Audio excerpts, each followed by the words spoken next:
una afirmación tremenda, ¿no? Pero Jesús de Nazaret no fundó la Iglesia de Jesús, la Iglesia católica.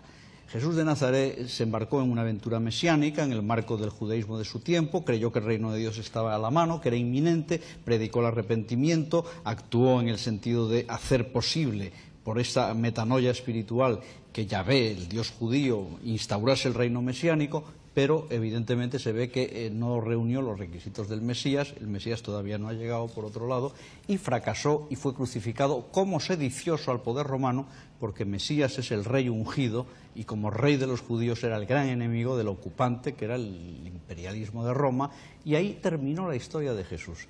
Después se crea una fe surgida probablemente de una actitud febril ante un fracaso, que es la resurrección de Jesús. Y nace una iglesia, primero en forma de secta judeocristiana, pero ya cuando se destruye Jerusalén y la iglesia paulina, que había iniciado ya poco antes su andadura, se consolida como organización episcopal, nace eso que se llama Iglesia Católica, que yo repito, y además después de tantos decenas de años de crítica exegética independiente, científica, avalada por todos los elementos de una metodología histórica impecable, está muy claro que entre Jesús de Nazaret y la Iglesia Católica hay un hiatus, hay una cesura, hay un vacío que la hacen dos realidades distintas. Y la Iglesia, cuando nace, nace para el proselitismo, para captar adherentes y sobre todo para controlar y dominar las instituciones sociales, el poder con el que se alía muy pronto, y si no se alía antes es porque el poder romano político está basado en una idea de los dioses de otro tipo y sobre todo en un culto imperial que impide, pero poco a poco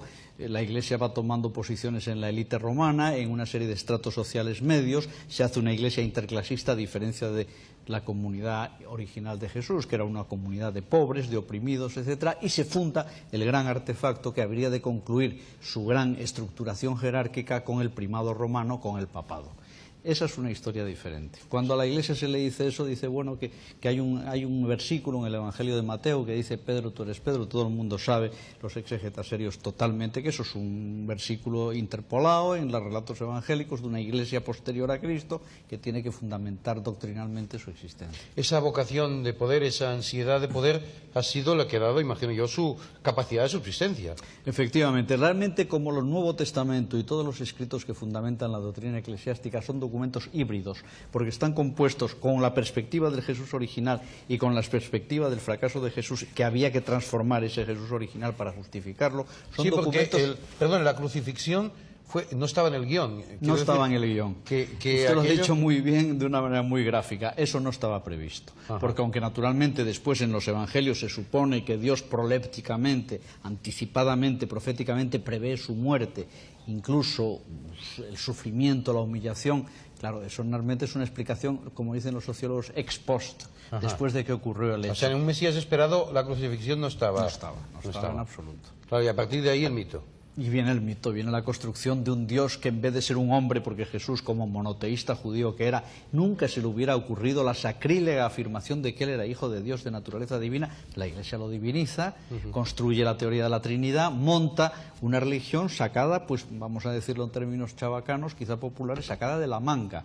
Es un arte de prestidigitación, yo lo que llamo la gran tergiversación. Pero una manga anchísima, porque imagínese... Una manga tremenda, una manga que empieza con la manga de Pablo, que era un genio religioso que forjó con una doctrina de tipo místico y esotérico, una visión de lo que debía ser el Mesías, totalmente diferente a la del pueblo judío. Oiga, ¿eso es común, esa ansiedad de poder es común a todas las religiones? Bueno, yo diría que en general toda religión pretende dominar las almas, que es por donde hay que empezar el dominio del hombre, porque claro, un policía para cada uno no puede existir, pero si se mete el policía dentro de la cabeza, entonces realmente es mucho más eficaz el control. O sea, quiere decir que la religión... Todas las religiones tienden a dominar, como dice